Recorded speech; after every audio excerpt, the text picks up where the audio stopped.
Buen día amigos, continuamos con esta Escuela Política CCC Morena 2018, aquí en la voz y ante ustedes un servidor, Ignacio García Ponce, en cámaras y producción, Abraham Juárez.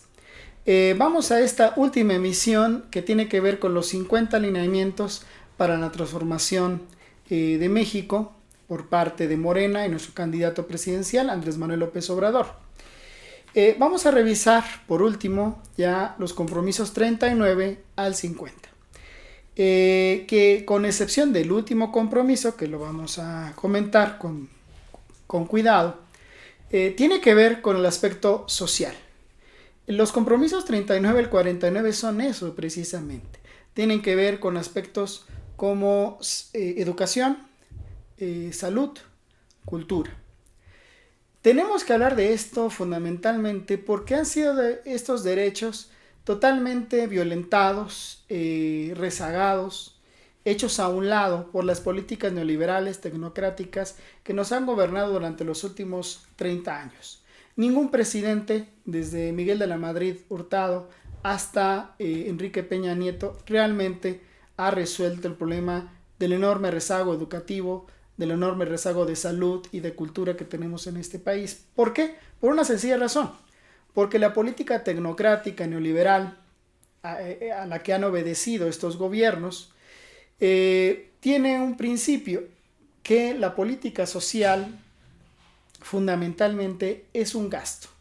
Y dicho por algunos funcionarios en muchas ocasiones, es un gasto innecesario. Es decir, la inversión social, la inversión en la gente, en aspectos, como repetimos, salud, educación, cultura, no tienen mucho que ver, no tienen mucho realce, no son necesarios. Lo importante es, según ellos, el impulso de la economía, la productividad, la exportación, cosas de este tipo. Y en ese sentido, la educación, la cultura y la salud, si no se someten a las necesidades del mercado, de nada sirven. Bueno, ahí es donde diferimos. Donde hemos diferido desde hace mucho las izquierdas en este país y donde difiere, por supuesto, Morena y Andrés Manuel López Obrador.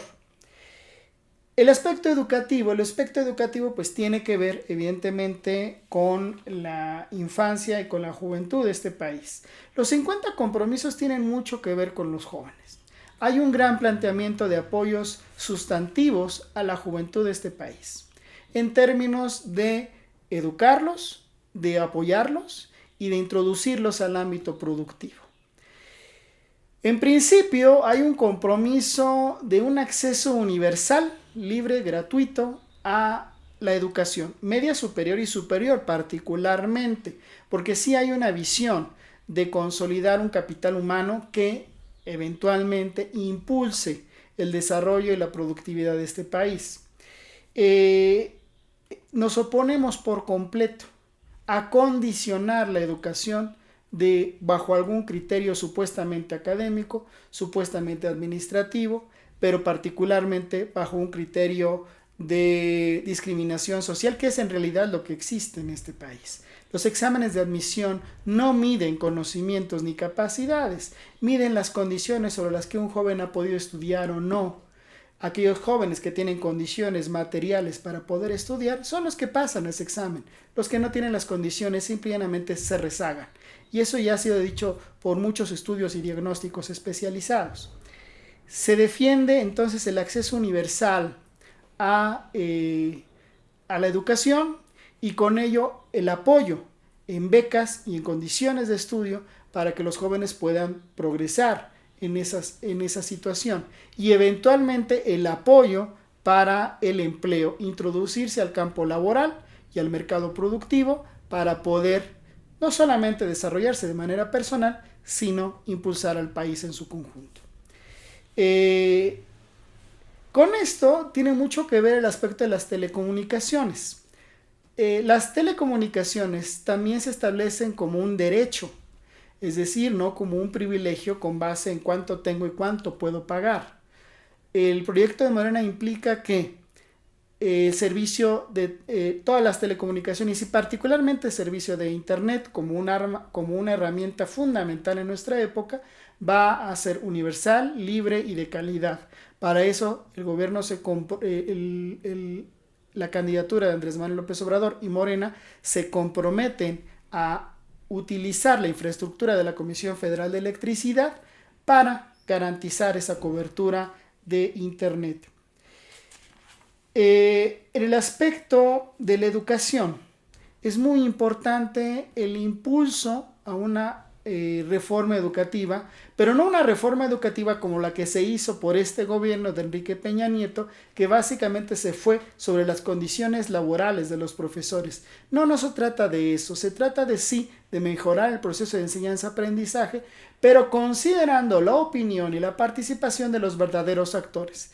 De entrada, los maestros, precisamente los maestros que fueron relegados, que fueron vilipendiados, que fueron golpeados literalmente en el proceso de la reforma educativa del gobierno de Enrique Peña Nieto. Hacia una verdadera reforma educativa lo que se plantea es, vamos sobre una reforma que mejore las condiciones de enseñanza, que garantice ese derecho, pero con la participación organizada y propositiva de los maestros. Que es una propuesta que además los maestros ya en la actualidad han venido tomando. Eso hay que tener conciencia. Muy particularmente se plantea que habrá una protección y un cuidado del patrimonio cultural en México, porque no consideramos que el patrimonio cultural, material o inmaterial, deba ser solamente un producto de consumo turístico, como es a lo que se le ha reducido en los tiempos tecnocráticos y neoliberales. No, las zonas arqueológicas, por ejemplo, no son solamente objeto de consumo turístico, son historia, son cultura, son identidad, y en ese sentido es por ello necesaria su preservación. Mucho tienen que ver ahí precisamente lo que vayan a decir también los profesionales del ámbito del patrimonio cultural, de la cultura, de la historia y de las artes en este país.